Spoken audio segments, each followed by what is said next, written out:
Olá, tudo bem com você? Esse é mais um Teologia Essencial e hoje falaremos sobre a transcendência, a natureza espiritual de Deus. Para isso, vejamos o que Isaías nos apresenta no capítulo 61, versículo 1, que diz assim: Assim diz o Senhor, o céu é o meu trono, a terra o estrado dos meus pés. Que casa me edificarei vós? E qual é o lugar do meu repouso? É interessante pensar na transcendência de Deus. O próprio Jesus, ensinando a esse respeito, diz naquele diálogo extremamente edificante com a mulher samaritana que Deus é espírito e importa que os seus adoradores o adorem em espírito e em verdade. É certo que Deus é espírito, o Mestre nos ensina isso. No entanto, ele também se relaciona conosco. E apesar dele ser espírito, se relacionar conosco, ele não está preso ao espaço-tempo. Ele não vive por meio de um corpo como nós, limitados a tudo que nós somos e vivemos. Ele é autoexistente. Ele não está preso, ancorado a esse espaço-tempo. O Senhor não sofre as consequências do tempo como nós sofremos. Ele não está sujeito a essas limitações que Ele mesmo pré-estabeleceu na eternidade. Sendo assim, vejamos alguns aspectos que derivam dessa verdade eterna. Primeiro, Ele está em todo lugar ao mesmo tempo.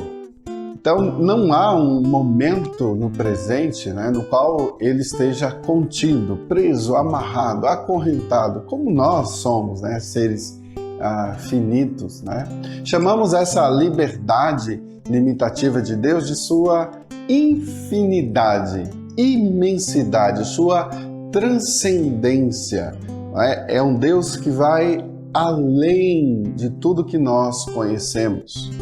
Como ele mantém todas as coisas e tudo está diante da sua mente, tudo está relacionado ao seu próprio plano, isso traz algumas questões para a gente refletir. Por exemplo, não há nada que fuja do controle do Senhor.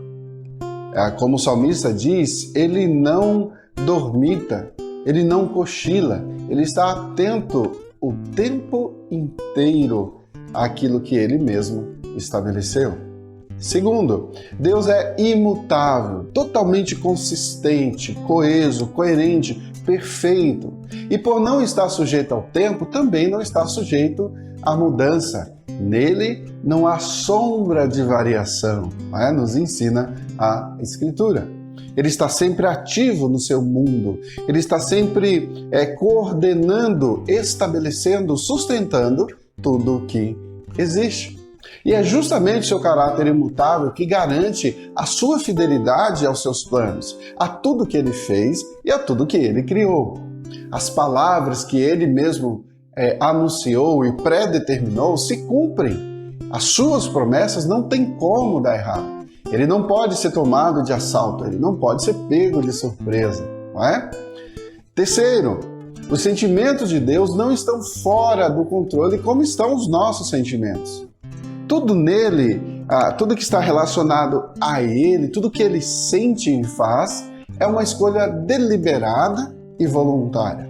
Deus não é como nós, que um dia estamos bem, outro dia não estamos. Um dia nós vivemos no auge, outro dia nós caímos nos nossos sentimentos e tudo aquilo que passa aqui dentro, essa loucura que a gente vive. Deus não está sujeito a isso. E sim, Deus sente, mas não do jeito que nós sentimos, de uma forma que nós não compreendemos. Os sentimentos de Deus, os aspectos que Deus revela de si mesmo, trazendo uma compreensão para a nossa mente limitada, também deve nos fazer refletir. Deus conhece o nosso ser. Ele conhece cada átomo do nosso coração, da forma com que nós pensamos. Como a Escritura nos lembra, ainda a palavra não me chegou à boca, e tu, Senhor, has conhece, né? E o que nos leva ao quarto aspecto, né? Todos os pensamentos e ações envolvem o ser de Deus. Ele é simples. Enquanto nós, por causa do nosso pecado, não conseguimos ser coesos, não conseguimos nos concentrar na totalidade do nosso ser, né? Que já foi inclusive alvo de grandes discussões pelos os filósofos da história, né? Enquanto nós não conseguimos esta façanha, Deus o faz. Deus dá forma a tudo que existe. Ele faz com que a nossa existência faça sentido a partir do que Ele mesmo predeterminou. Desta forma, Ele dá total atenção a todas as coisas, em todo lugar, ao mesmo tempo. Já parou para pensar nisso?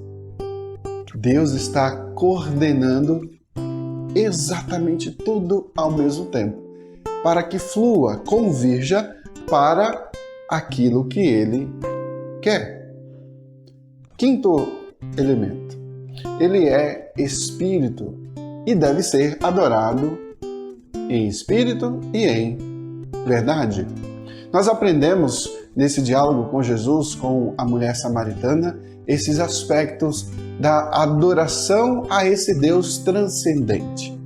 Isso quer dizer que só é possível um coração realmente adorar a esse Deus que é Espírito quando esse coração é um coração renovado pelo Espírito Santo, um coração transformado pelo Espírito Santo.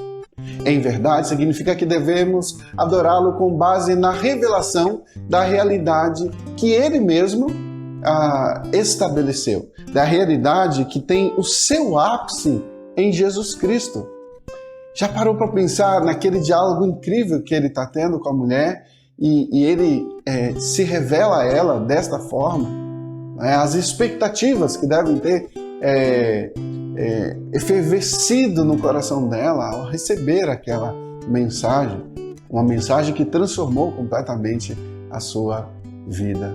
Não existe, além desse aspecto, não é, de que ele é espírito e deve ser adorado em verdade, não existe um lugar fixo na terra, como Isaías acabou de nos ensinar, um lugar em que devemos adorar a Ele fisicamente. Sabemos que isso é bem conhecido no nosso meio, mas ainda persiste a ideia estranha de que Deus reside num lugar mais santo do que o outro, não é? Por exemplo, a perspectiva da Jerusalém terrena é substituída pela Jerusalém celestial, pela o novo céu e a nova terra. Essa é a perspectiva agora que nós devemos ter em relação a Ele, a essa adoração, aonde nós iremos em breve, quando Jesus voltar, adorá-lo por toda a eternidade. Então, Jesus é o ápice, é o centro dessa adoração. Tudo vai convergir para Ele e Ele deve ser adorado em espírito e em verdade. Neste lugar ou naquele lugar? Obviamente que não. Em todos os lugares. Porque Ele, o próprio Deus, o Emanuel, o Deus conosco, é um Deus transcendente.